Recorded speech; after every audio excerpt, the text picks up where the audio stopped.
Oke, jadi proses bisnis dengan itu saya share materinya dulu. Proses bisnis dan data sistem informasi. Data cari.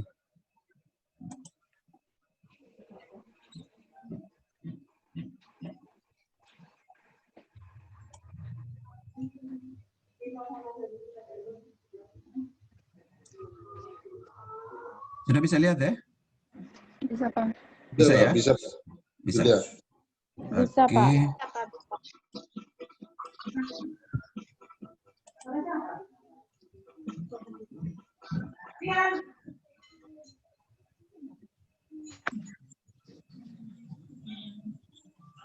Oke, proses bisnis dan data SIA ini sebenarnya tidak rumit. Jadi kita masih di sebatas teori dulu ya. Jadi ada tiga definisi yang harus kita tahu biar kita bisa membedakan. Nah, proses bisnis itu sekumpulan aktivitas yang dilakukan oleh mikrofonnya dimatikan dulu ya semua. Jadi proses bisnis itu sekumpulan aktivitas yang dilakukan oleh perusahaan untuk membeli, memproduksi, dan menjual barang. Itu ya, jadi ini proses membeli, memproduksi, dan menjual barang. Yang nyalakan laptop dengan HP, kalau boleh HP-nya di silent saja. Oke, itu ya. Jadi kemudian yang kedua itu ada yang namanya kejadian. Nah, kejadian itu sesuatu yang terjadi pada suatu waktu. Kejadian ini seperti sebuah fakta, ya, fakta. Kemudian ada istilah lagi siklus transaksi. Nah, ini pengelompokan kejadian-kejadian yang saling berhubungan dan biasanya berurutan. Nah, itu ya. Jadi proses bisnis itu sebenarnya memiliki hubungan erat. Proses bisnis itu sebenarnya yang berhubungan eratnya dengan ini, siklus transaksi. Ya, siklus transaksi ini yang akan menggambarkan bagaimana bentuk dari sebuah proses bisnis itu.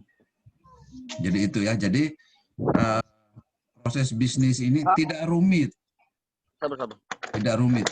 Kita akan gampang menemukan yang dinamakan proses bisnis ini kalau kita sudah tahu cerita transaksinya seperti apa. Nah, di transaksi ini kita akan menemukan banyak kejadian-kejadian. Nah, ini kita kan rencana ke depannya misalnya menghasilkan sebuah sistem informasi akuntansi, atau lebih terkenalnya itu sistem informasi keuangan di perusahaannya. Jadi kalau kita mau buat sistem, kita harus paham benar bagaimana proses bisnis di perusahaan itu, karena proses bisnis semua perusahaan, masing-masing perusahaan itu pasti berbeda-beda. Karena kejadiannya juga berbeda-beda. Jadi orang perusahaan di Jawa dengan di kita pasti beda. Sama-sama di ND juga pasti berbeda-beda. Itu ya. Jadi itu. Kemudian ada 3 siklus transaksi utama. Ini ya, transaksi. Jadi kalau proses bisnis itu lebih dekat ke siklus transaksinya. Nah, kita lihat. Ada 3 siklus transaksi utama yang biasa dipakai. Ini secara umum biasanya dipakai. Itu ada namanya siklus pembelian, siklus produksi, dan siklus pendapatan. Nah, ini yang sering sekali dipakai. Nanti saya uraikan satu-satu, siklus pembelian, siklus produksi. Jadi ini di perusahaan minimal itu sudah ada ini. Jadi kalau kita mau ambil data di perusahaan untuk membuat sistem informasi akuntansinya atau sistem informasi keuangannya, ya ini yang kita lirik. Ya. Jadi kalau Anda mau membuat sistem informasi yang berhubungan dengan keuangan, gunakan metode-metode dari sistem informasi akuntansi ini. Jangan menggunakan metode yang lain. Sedangkan database, algoritma pemrograman itu di dalamnya, tapi kulit luarnya itu yang ini. Ya, jadi apa yang mau dibuat itu yang harus dipikirkan terlebih dahulu. Isi dalamnya itu yang diajarkan oleh teman-teman dosen saya yang lain. Jadi saya ajar kulit luarnya dan bagaimana kita membuatnya dulu. Oke. Kemudian kita lihat yang pertama, ini ya, siklus pembelian ya. Di dalam siklus pembelian itu ada 6 kejadian. Oke, saya kembali ke slide ini. Nih. Proses bisnis ke siklus transaksi, kemudian ada kejadian. Jadi setiap siklus itu memiliki kejadian-kejadian kejadian yang dicatat ya. Nah, kita lihat siklus pembelian. Nah, di dalam siklus pembelian itu ada 6 kejadian. Nih, berhubungan erat. 1, meminta informasi tentang produk atau jasa kepada pemasok dan penyedia jasa. Itu 1.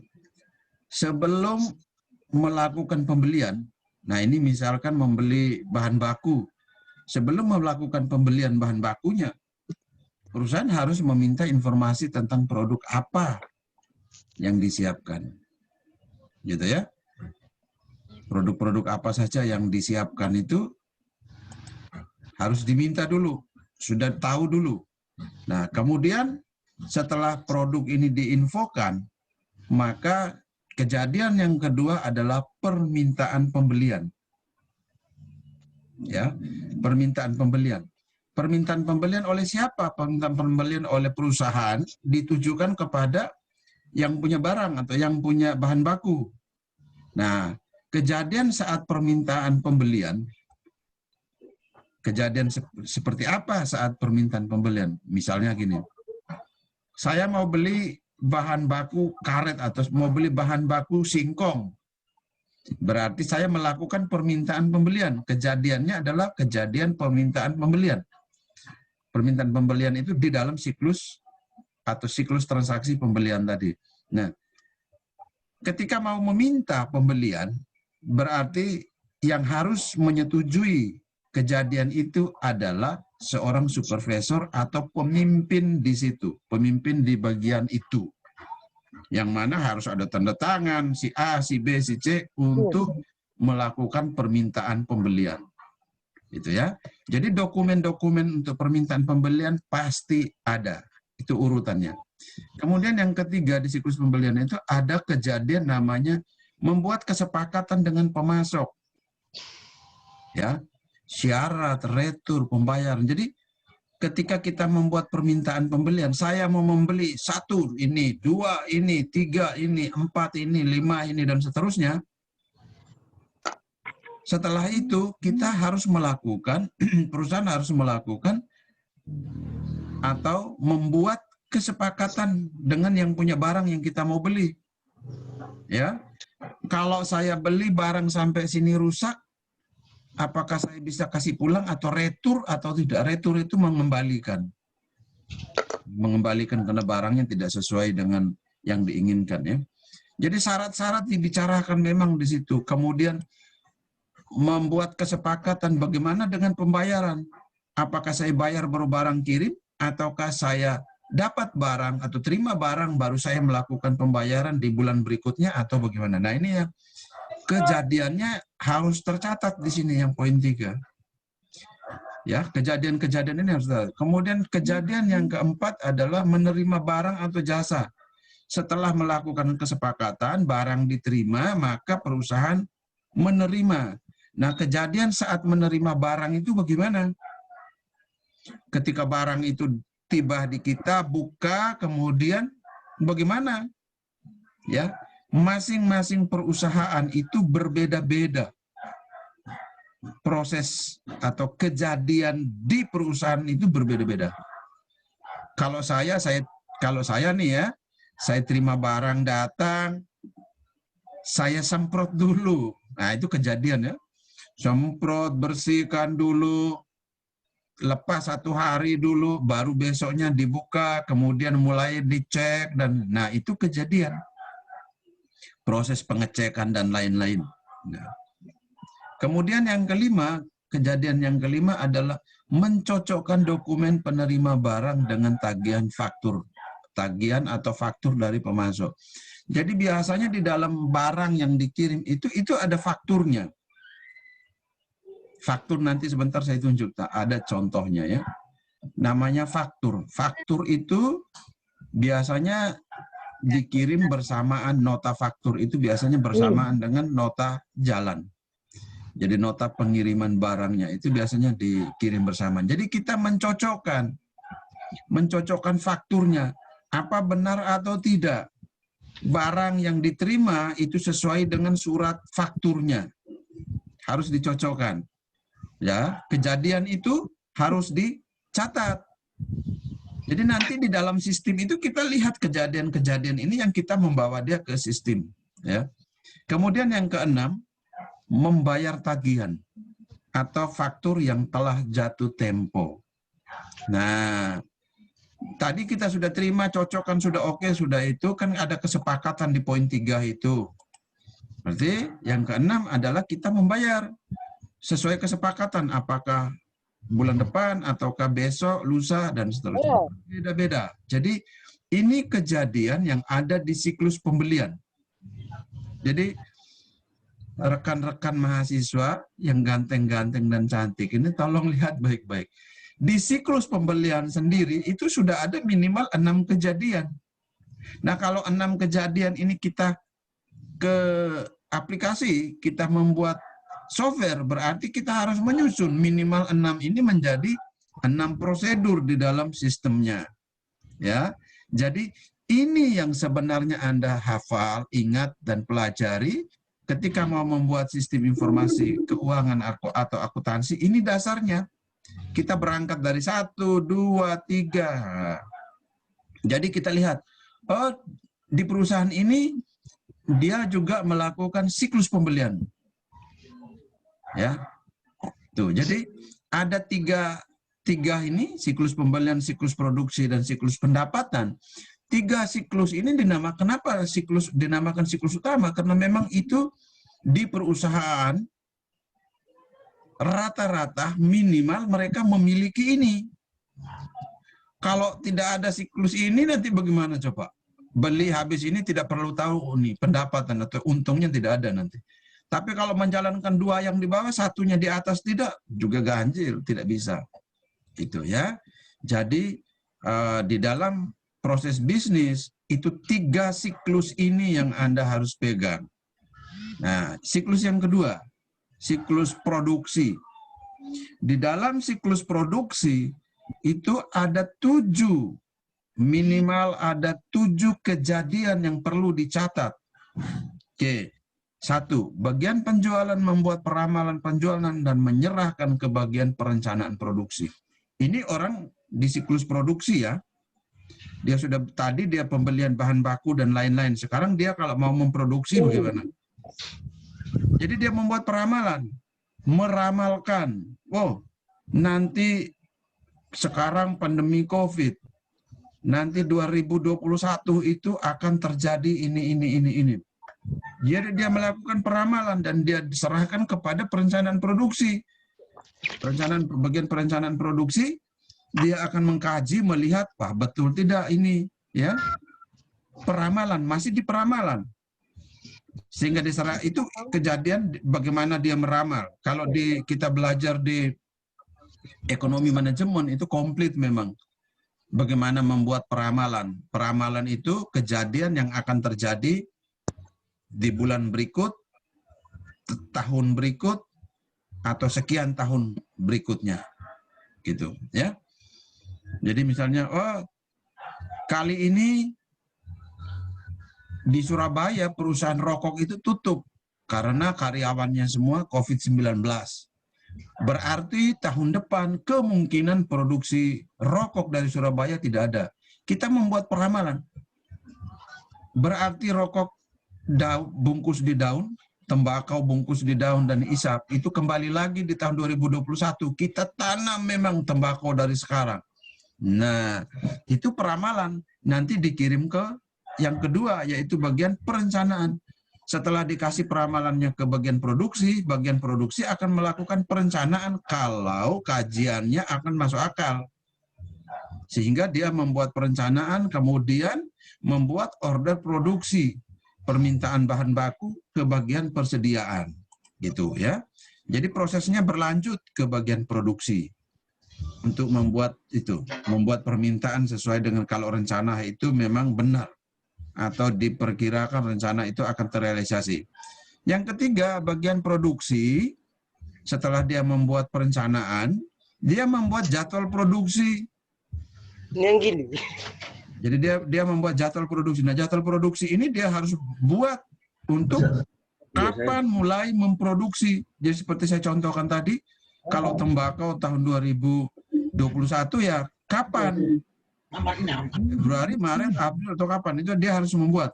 Kemudian yang keempat, kejadian yang keempat adalah bagian produksi menerima bahan baku dari gudang.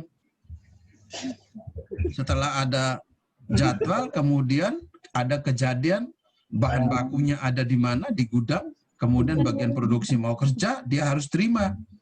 Itu harus tercatat di dalam sistem. Kalau di manual, orang catatnya di buku tulis. Ya, bahwa tanggal sekian saya terima bahan baku dari bagian gudang bahan baku. Jadi kejadian-kejadian itu kita catat urutannya.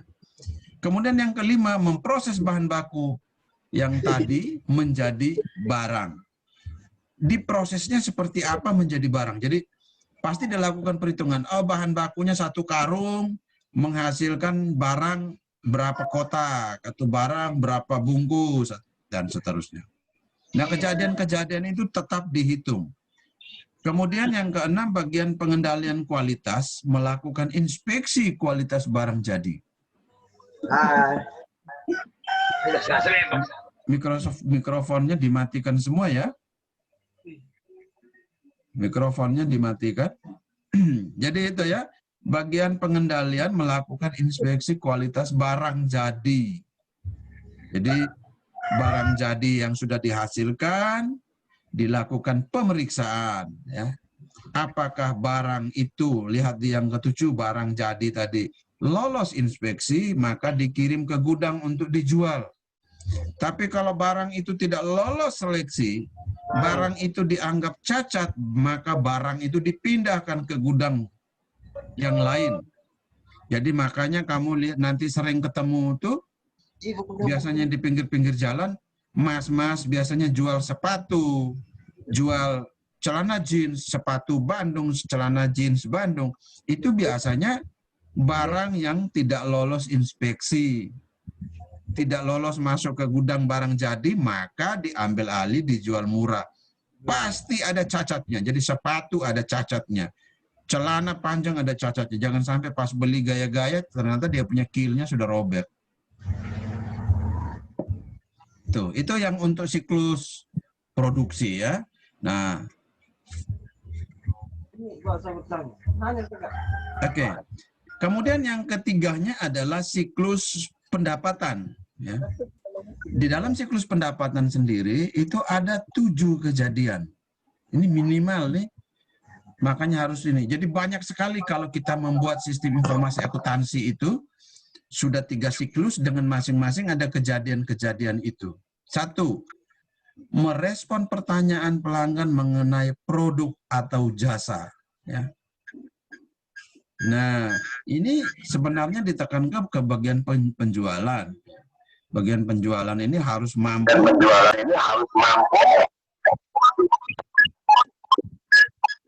Mikrofonnya dimatikan. Siapa yang membuat dobel ini? Oke.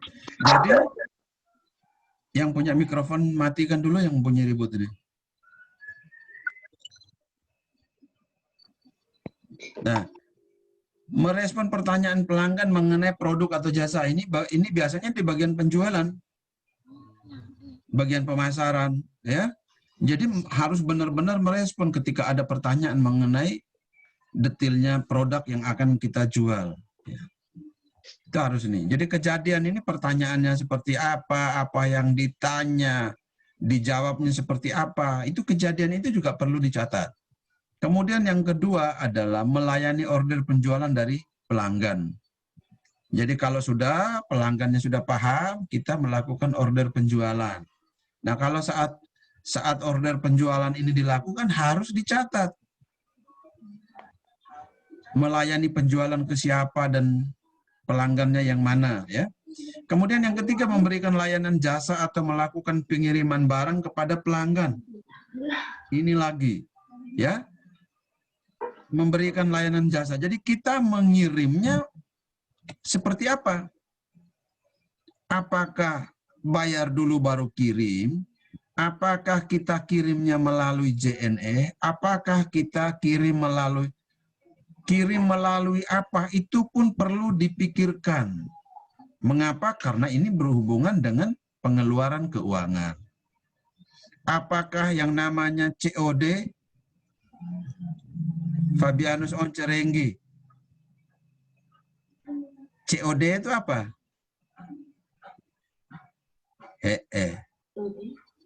Ya, Once tahu tidak COD? Nah, sebentar kita mau pulang, sebentar kita mau tutup pertemuan, saya tanya ulang di Once. OCD itu apa? COD itu apa?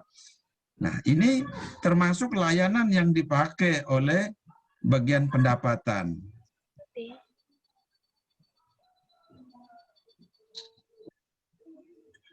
Oke? Kemudian yang keempat, kejadian melakukan penagihan. Jadi setelah mengirim, kirim dulu, kemudian setelah itu mulai melakukan penagihan. Nah, kejadian penagihannya seperti apa, ini juga harus dicatat. Menagihnya langsung ke tempat itu, atau menagihnya menggunakan pemotongan. Biasanya itu kalau sudah ada kesepakatan-kesepakatan, kita biasanya sudah menyetor sebagian uangnya untuk menjadi jaminan di perusahaan tempat pembelian, misalnya seperti itu, ya. Jadi kadang-kadang penagihan itu langsung terpotong dengan angka-angka uang yang sudah ada kesepakatan-kesepakatan sebelumnya. Jadi seperti itu. Kemudian yang kelima, penerimaan kas dari pelanggan. Jadi ketika uang masuk, uang itu harus dicatat. Itu juga kejadian, dan kejadian yang ini yang biasanya diteledor, ya. Dari atas diurutkan sampai di sini uangnya belum terima. Ternyata uangnya sudah dimakan oleh petugasnya. Bisa juga seperti itu. Jadi penerimaan kas dan dari pelanggan ini memang kejadian yang harus dicatat dan Anda harus tahu. Kemudian kejadian yang berikutnya adalah menyetor ke bank. Kapan setor ke bank? Jumlah setornya berapa? Setor di bank mana? Harus jelas kejadiannya, karena itu nanti akan disistemkan semua. Yang ketujuh, menyusun laporan berupa daftar order. Ya, menyusun laporan. Laporan harus dibuat dengan jelas. Jangan laporannya tidak bisa buat. Wah, ini yang susah nanti. Kita akan kesulitan di sana. Ya, jadi laporan isinya apa? Ya, isinya ini. Daftar order, daftar pengiriman barang, daftar penerimaan kas. Jadi daftar order, kapan order, dan seterusnya. Kemudian kapan pengiriman barang, kemudian uang yang diterima itu berapa. Nah, kejadian-kejadian ini semuanya dicatat. Jadi kalau ada 3 siklus utama yang ada di perusahaan seperti ini, Anda sudah bisa merinci, oh inikah kejadiannya, dan kejadian-kejadian masing-masing siklus ini juga bisa berbeda antara satu perusahaan dengan perusahaan yang lain. Tergantung ketika Anda melakukan analisis ke perusahaan. Oh, ternyata dulu Pak Ferdi ngajarnya sampai 7 kejadian pendapatan. Ternyata di perusahaan yang saya lihat ini cuma 2 kejadian. Kejadian besar digabungkan jadi 1. Kenapa digabungkan 7 jadi 1? Oh, karena tenaganya cuma 1 orang yang bekerja, makanya semuanya digabungkan. Bisa. Jadi seperti itu ya. Jadi intinya adalah di proses bisnis itu ada yang namanya siklus transaksi. Di dalam proses bisnis ada siklus transaksi. Di siklus transaksi itu yang minimal ada tiga siklus. Dari 3 siklus itu, masing-masing siklus memiliki kejadian yang berbeda-beda. Jadi pegangnya itu saja. Kuncinya cuma itu. Jangan, saya tidak mau omong panjang lebar karena memang konsepnya cuma begitu. Oke, kita lihat lagi di sini. Ini saya kasih contoh. Bisa lihat ya? Yang pakai HP pasti setengah mati intipnya. Nanti materinya saya masukkan ke e-learning. Nanti download di e-learning saja. Oke. Bisa lihat ya? Ya bisa, Pak. Tidak bisa? Bisa, Pak. Bisa. Oke. Yang di kiri ini, gambar yang ini saya juga setengah sabar. Oke, bisa ini. Bisa ya? Bisa, Pak. Bisa. Oke. Bisa, Pak. Ini gambar yang 3.4 ini. Nah, ini kita bisa lihat di sini ya. Kita startnya dari sini. Ini bagian ini, development ya. Di bagian ini, di perusahaan, dia mendapat ini. Siapa yang mikrofonnya belum mati? No. Kamu Theobaldus Kuli sudah ganteng-ganteng nonton baru kamu ribut. Oke. Ini ya, bagian development yang mau memproduksi tadi mendapat informasi dari bagian pemasaran. Nih, bagian pemasaran memberikan informasi. Di pasar itu modelnya begini laku keras. Di pasar itu rokok yang 12 batang orang masukkan di dalam satu kotak menjadi 16 batang lebih laris manis. Misalnya seperti itu ya. Jadi info yang dia dapat itu dari pasaran. Model yang sesuai yang beredar di pasar itu seperti apa. Kemudian bagian development ini mereka melakukan pembuatan tipe dan proses pembuatan yang sesuai dengan pasar tadi. Jadi dia asumsinya dia melihat dari pasar ya. Kemudian ke sini mereka mulai mengecek dan mulai membuat ya. Kemudian kalau belum diproduksi maka dibuat rencana produksi untuk diproduksi gitu. Kalau belum diproduksi dan bahan bakunya ada, maaf ya, bahan bakunya ada, maka dia langsung membuat. Tapi kalau yang di sini, yang turun ke bawah ini daftar pembelian bahan sesuai rencana, kalau ini bahan bakunya belum ada. Nah kalau di sistem kan kita yes no di sini, ya, ada bola ketupat pasti ada di sini keputusan. Kalau bahan baku ada maka dia ikut yang ini. Rencana produksi langsung dia buat karena bahan bakunya sudah ada. Kalau bahan baku belum ada, dia berarti harus ke bagian pembelian untuk melakukan pembelian. Nih, kalau di prosedur sistemnya, kalau di flowchart, ini gambar, ini bukan flowchart ya. Kalau di flowchart berarti di sini ada gambar bola ketupat dan yes dan no. Yes, dia ada bahan baku, dia lanjut. No berarti dia berpindah ke bagian pembelian.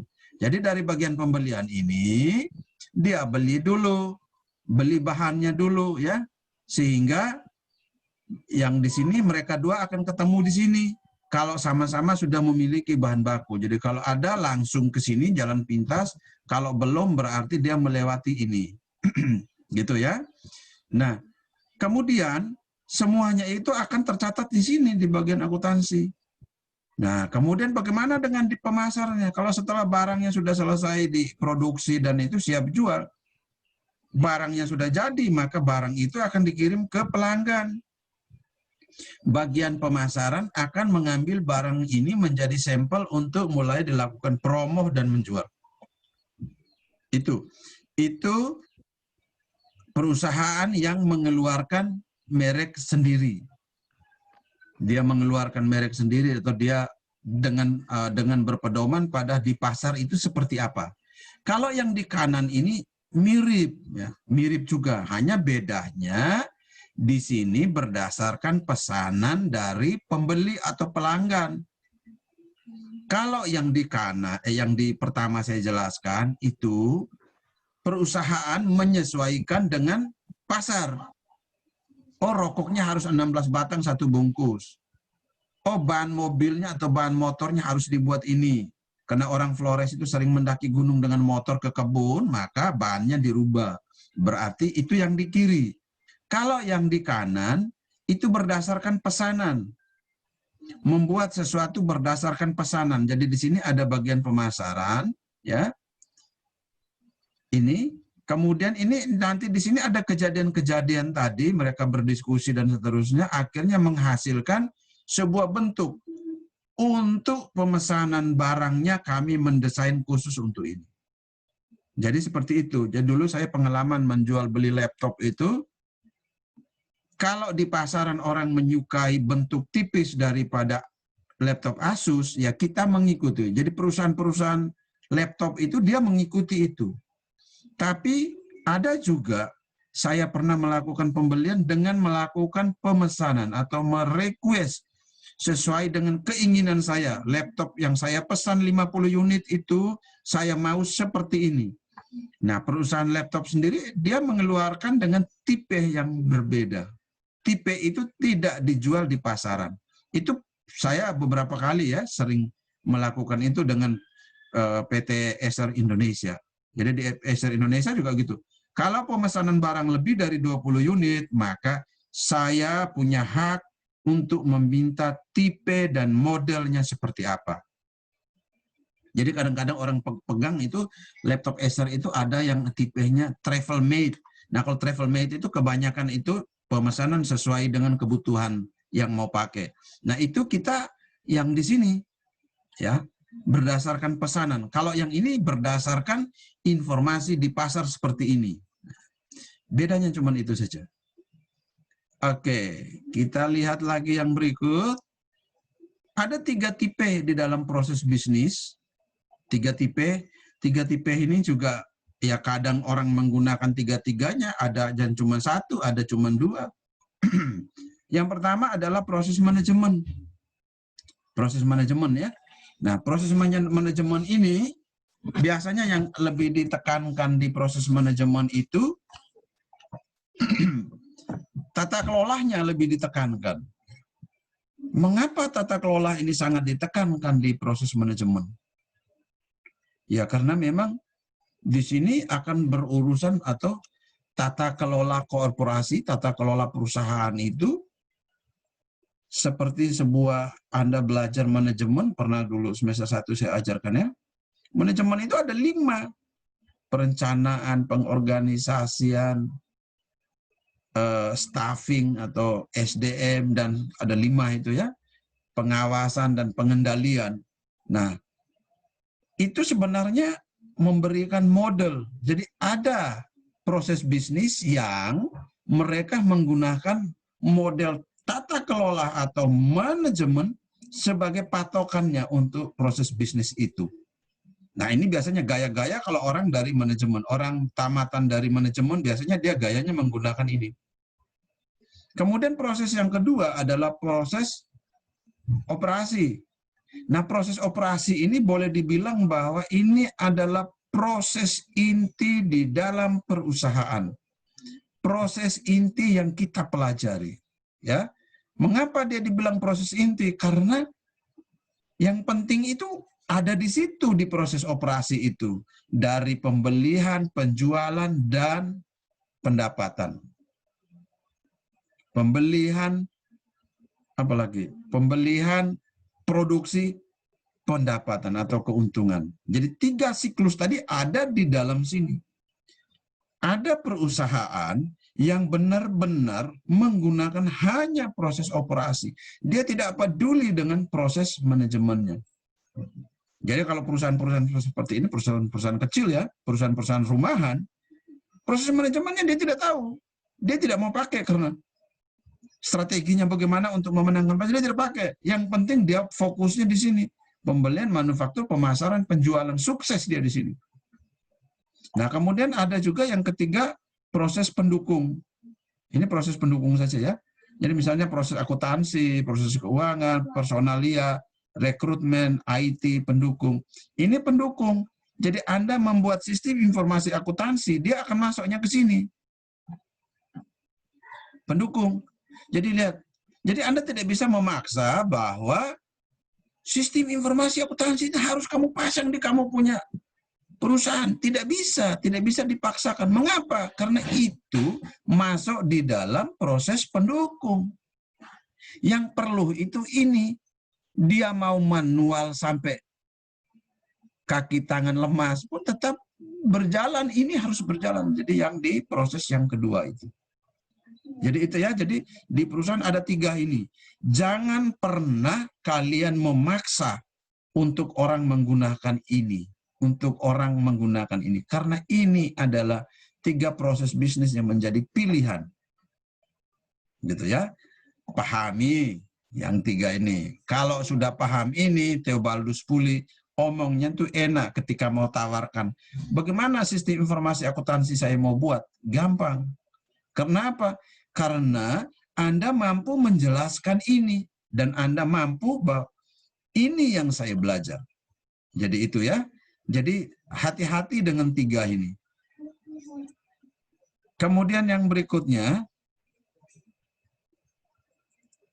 Oke, ini banyak nih. Ada 6 ya. Komponen dari sistem informasi akuntansi. 1, blok masukan. Nah, harus dipisah. Oh, blok masukan. Blok masukan itu apa? Blok masukan itu adalah sebenarnya merupakan kumpulan dari sekian banyak media, peralatan-peralatan yang digunakan untuk melakukan perekaman data yang masuk. Rekamnya pakai apa? Kalau manual kan pakai tulis tangan di buku besar. Ya. Manual tulis tangan di buku besar atau ketik pakai mesin ketik tok tek tok tek tok tek. Tuh, itu blok, dia masuk di blok masukan. Jadi kita harus perlu tahu, oh komponennya itu ada ini, blok masukan kita pakai apa. Bisa dilihat dari formulir-formulir yang kita kumpulkan dari perusahaan. Sehingga gitu, oh dia memasukkan datanya itu seperti ini, masih manual. Tapi jangan salah, sekarang semua perusahaan rumahan pun sudah mulai menggunakan sistem. Gitu ya. Kenapa Theobaldus Puli? Tidak Pak, salah tekan Pak. Salah tekan, oke. Saya pikir angkat tangan mau bertanya. Oke, yang kedua. Yang kedua, blok model. Nah, di blok model ini, di sini saya contohkan siklus pengadaan barang dan pembayaran siklus produksi. Di blok model itu, kita harus menemukan model apa yang akan kita pakai untuk membuat sistem informasi keuangan atau akuntansi ini. Modelnya seperti apa? Modelnya, ya. Masih ingat yang saya ajar kali lalu tentang apa ya? Analisis proses bisnis.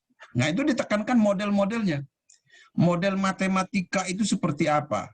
Model algoritmanya itu seperti apa yang dibuat? Prosedurnya seperti apa? Logikanya seperti apa? Semuanya masuk di sini. Jadi di blok model ini kita menemukan model, ya, model algoritmanya seperti apa. Jadi lebih ke matematis, lebih ke rumusan untuk mendapatkan sebuah bahasa pemrograman utuh. Itu di model. Ya, modelnya juga terserah kita memilih. Lebih banyak model-model ini yang dibuat oleh programmer. Kemudian yang ketiga adalah blok keluaran. Blok keluaran itu akan mengandung banyak sekali siklus-siklus juga di model keluaran ini. Ya. Jadi siklusnya, logika perhitungan matematiknya seperti apa, itu akan sampai di keluaran itu seperti apa. Alat yang digunakan untuk luaran seperti apa. Jadi misalkan yang saya ajarkan melalui e-learning ini ya, saya ajarkan melalui e-learning ini contohnya, Kalau saya menggunakan browser Mozilla, saya tidak bisa mencetak Anda punya bukti-bukti sudah mengerjakan kuis atau belum. Nah, itu tidak bisa. Tapi kalau saya menggunakan Google Chrome, Anda punya bukti, saya bisa cetak. Jadi, Finansia minta, Pak, saya nilai saya 100, mana coba saya lihat. Saya print, kirim langsung sekarang bisa. Itu blok luarannya ya. Jadi, luaran dari sistem yang mau dibuat, itu harus jelas. Mau cetak kah? Atau mau hanya lihat kah? Atau mau apa? Luaran harus jelas ya. Seperti orang menikah, input, proses, output. Luarannya sudah tahu. Mau kaki 5 kah kaki 2? Mau ada kumis kah tidak nanti anaknya? Kalau anaknya tidak punya kumis, berarti dia perempuan. Gitu ya, Teh Baldus ya? Jadi luaran pun harus kita tentukan dalam ini. Kan ini masuk dalam. Kemudian yang keempat adalah blok teknologi. Blok teknologi. Nah, blok teknologi ini kita mau membuat aplikasinya SIA ini menggunakan software pendukungnya apa? Database digunakan yang mana? Harus jelas. Aplikasi yang mana? Anda mau buat program menggunakan apa? Harus jelas ya. Jadi kalau pemilihan teknologi yang salah ini sangat berbahaya. Jadi misalnya database mau pakai yang mana? Theobaldus Puli bilang, database kita pakai Microsoft ini Word saja. Wah, mampus sudah saya kalau saya dengar begini. Ya. Jadi Anda harus kuasai benar blok teknologi ini. Kalau saya menggunakan sistem informasi akuntansi yang mau saya hasilkan ini, spesifikasinya seperti ini, maka blok teknologi harus sudah direncanakan. Maka ketika SIA-nya dipasang, kita sudah tahu bahwa SIA itu bakalan jalan apabila dia terinstal di komputer atau laptop dengan spesifikasi minimum ini. Nah, ini namanya pemilihan teknologi. Gitu. Ya. Jadi misalnya ini sekarang e-learning kadang lambat, kadang macet, kadang database-nya error. Ini pengalaman dari semester lalu juga masalahnya banyak. Nah, mengapa? Mengapa coba? Karena blok teknologinya belum benar. Sehingga luaran hasilnya itu juga tidak benar. Gitu ya. Jadi kalau misalnya SIA gini, oh ternyata saya harus menyiapkan itu. Misalnya ini e-learning, jalannya macet-macet. Oh, ternyata saya harus menyiapkan satu. Harus punya server sendiri. Ternyata setelah punya server sendiri, tidak juga. Apalagi, luarannya itu harus database-nya menggunakan exam, settingan exam, kemudian aplikasinya dari PHP, saya harus men-setting. PHP menggunakan memori berapa, exam menggunakan memori berapa. Mereka dua tidak boleh rebutan, tidak boleh sama. Ya. Jadi teknologi sudah seperti itu. Anda baru berpikir mau buat ini, tingkatan kami yang lain sudah berpikir solusi untuk ketika ini tidak matching. Gitu ya. Jadi saya sistem e-learning sendiri ini lagi pening-peningnya juga ya. Jadi saya harus membuat ada 4 VM. Nah, bayangkan sudah sampai ke situ ilmunya, sudah sampai ke situ pekerjaan saya. Jadi saya harus satu server, saya harus memecah, membagi menjadi 4 virtual mesin. Theobaldus Puli virtual mesin saja masih mata melotot, apa itu virtual mesin. Nah, di dunia luar itu sudah seperti itu. Jadi itu ya, SIA dibuat mempertimbangkan blok teknologi itu harus diperhatikan kalau kita menggunakan sistem. Kemudian yang kelima, basis data. Nah ini, saya bilang tadi, kunci suksesnya adalah Anda menentukan basis datanya seperti apa? Tidak lerewo-rewo. Menggunakan basis data yang mana? Apakah database saya pakai Microsoft Access? Apakah database saya pakai apa? Silakan. Nah, ini kan nanti Anda belajar yang di database. Saya tidak tahu siapa yang ngajar ya. Kemudian yang berikutnya adalah blok kendali. Nah, blok kendali itu manfaatnya apa? Dia akan terus mereview, akan terus memastikan bahwa sistem informasi akuntansi ini sudah bekerja dengan baik atau belum. Tetap dikorek, dicari tahu kelemahannya di mana, tambah di mana lagi. Ketika tahun depan perkembangannya berubah, berarti sistem kita ini juga akan naik, gitu ya. Ketika dalam satu server ada aplikasi yang menuntut supaya examnya, tipe examnya dinaikkan. Bagaimana dengan SIA saya, mampu atau tidak ketika ini ada perubahan sistem database-nya. Jadi blok kendali ini dia mengatur supaya SIA itu tetap berjalan. Anda bayangkan, sistem informasi akademik yang di kampus itu dari 2008. Sudah 12 tahun berjalan dan database-nya kita rubah terus. Karena poin 6 ini.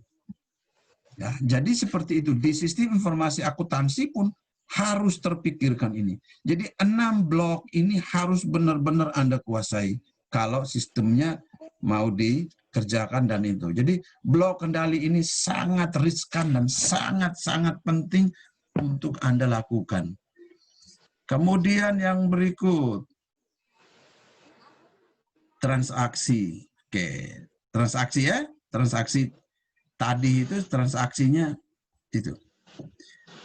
Sistem informasi akuntansi mencatat data berkaitan dengan kejadian. Nah, itu masuk di transaksinya.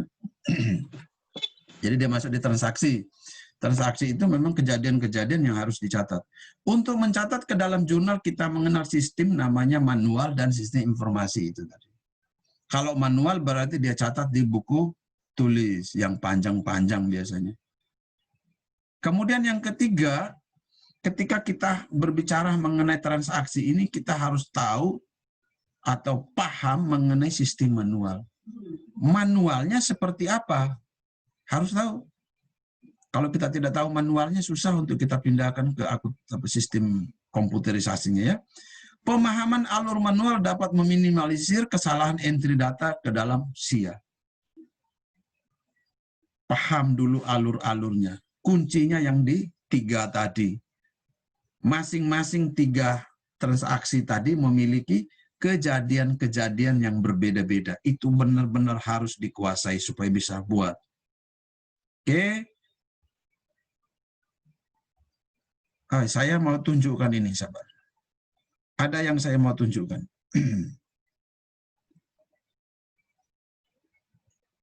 Supaya kita lebih itu ya. Oke, ini, maaf.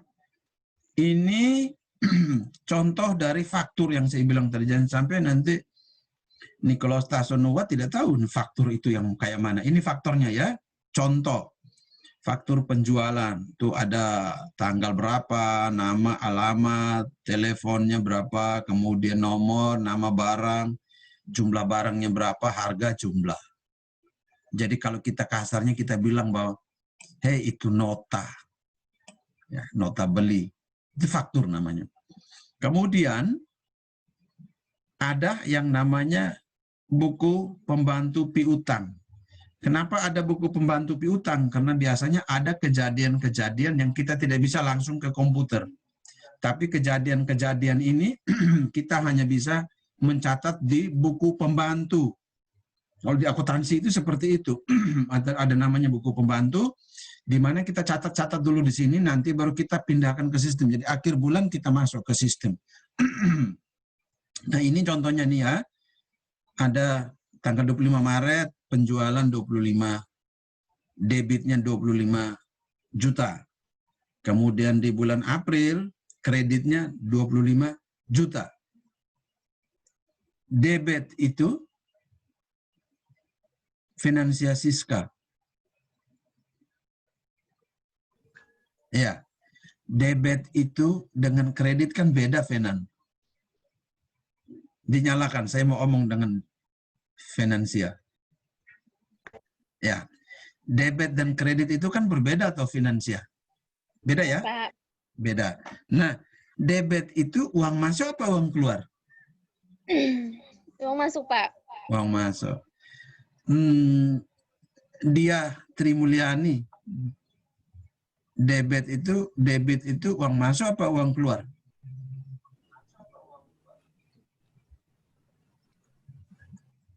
Tidak ada. Ya, Pak. Debit itu uang masuk apa uang keluar?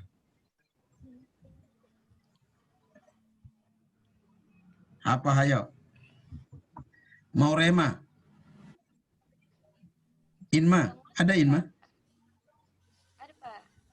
Inma? Uang masuk, Pak. Pak, uang masuk. Debit uang masuk. Ya, Pak. Oke. Harta bertambah dicatat di debit. Berarti uang masuk. Kalau saya tanya debit uang masuk uang keluar pasti serempak jawab. Saya mau dengar dari Ray. Ray adakah? Ada, Pak. Uang masuk apa uang keluar debit? Debit itu uang masuk, Pak. Edo mana Edo? Edo, debit uang masuk apa keluar? Uang masuk, Pak. Uang masuk. Hebat-hebat Kamu belajar di mana debitnya uang masuk, kreditnya uang keluar? Belum belajar ya? Oke. Kalau kita ke belanja ke Roxy, Hero atau apa satunya? Sinarmas ya. Ketika mau bayar menggunakan ATM, itu biasanya orang di kasir bilang begini, mau debit atau kredit? Sudah. Kalau saya pakai ATM berarti namanya debit. Debit saja, kasih saya punya kartu ATM untuk dia potongkan uangnya. Pertanyaan saya lagi, Ray, debit masuk apa keluar? Halo Ray. Ya, Pak. Masuk apa keluar sebenarnya? Bingung ya? Ya, Pak. Iya. Debit itu uang keluar. Kita mengeluarkan uang itu namanya debit. Kena potong kita. Kredit itu uang masuk. Oke, sabar saya cari. Semoga ada di sini contoh yang lain.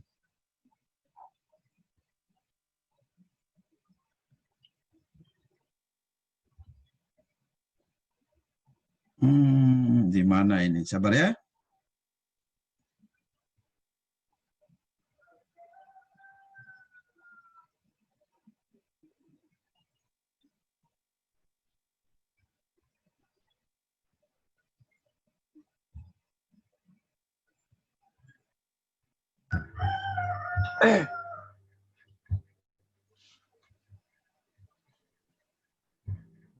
Oh, tidak ada di sini punya.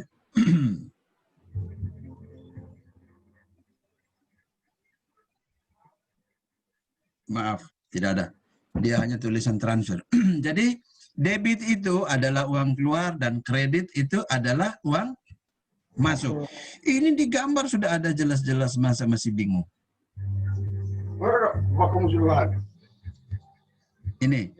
Ini lihat di gambarnya nih. Penjualan, ya. Kemudian di bawah penerimaan kas. Artinya kredit ya. Oke, jadi kalau kita pegang ATM, kalau mau coba tidak percaya silakan. Kamu ke Roxy mau beli, saya bayar uangnya di ATM, berarti nanti kita minta untuk debit. Artinya debit itu kita kasih keluar uangnya masuk ke mereka. Kalau kredit itu uang masuk. Orang transfer masuk ke rekening kita itu namanya kredit. Oke ya, itu bedanya di situ. Oke. Nah, ini bisa dibaca, nanti dibaca sendiri saja, supaya jangan lama-lama, waktu kita mepet sekali, karena ini sudah transaksi. Saya mau tunjuk yang di sini.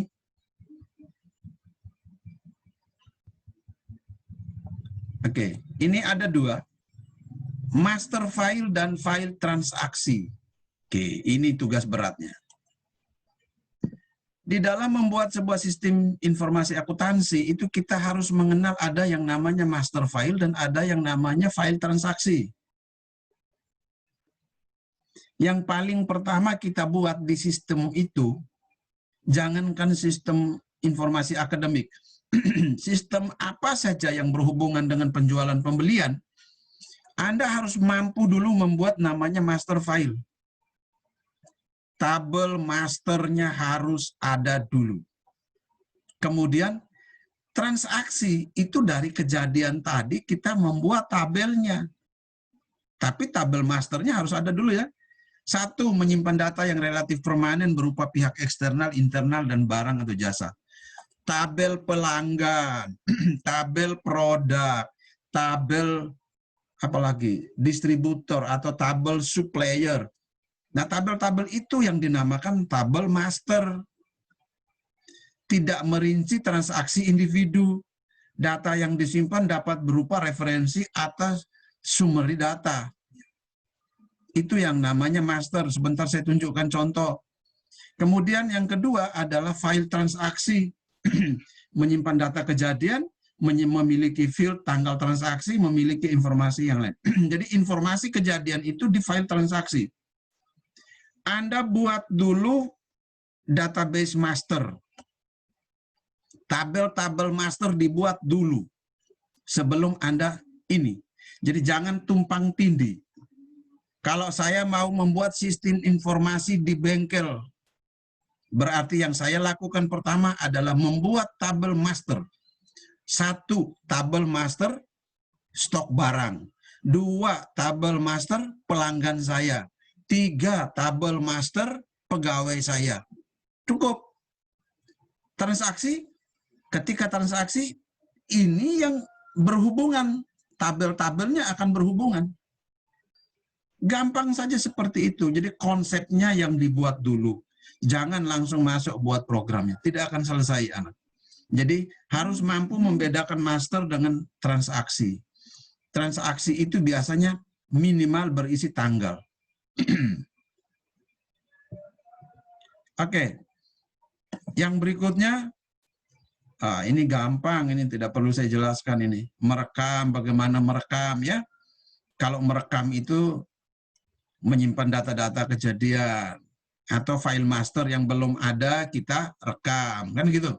Mengupdate, kalau di file master, kalau terjadi perubahan data di master, kita harus melakukan update. Itu. Nah, update dengan maintenance itu lebih fokus ke tabel-tabel master. Nah, ya.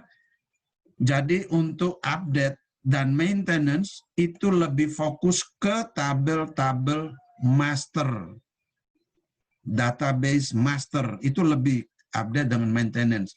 Sedangkan kalau di merekam lebih fokus ke transaksi gitu.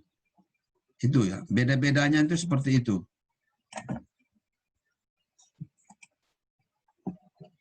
Oh, sabar, saya tunjukkan satu lagi.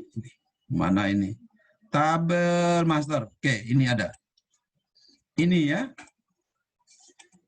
Master ya seperti ini. Di bawahnya transaksi. Nah, dari master kita bisa berpindah-pindah ke transaksi. Tuh, dari master kita bisa menghasilkan tabel baru, tabel transaksinya. Jadi itu tidak terlalu rumit. Oke. Demikian penjelasan singkat saya untuk proses bisnis dan data sistem informasi keuangan. Semoga bermanfaat ya. Dan itu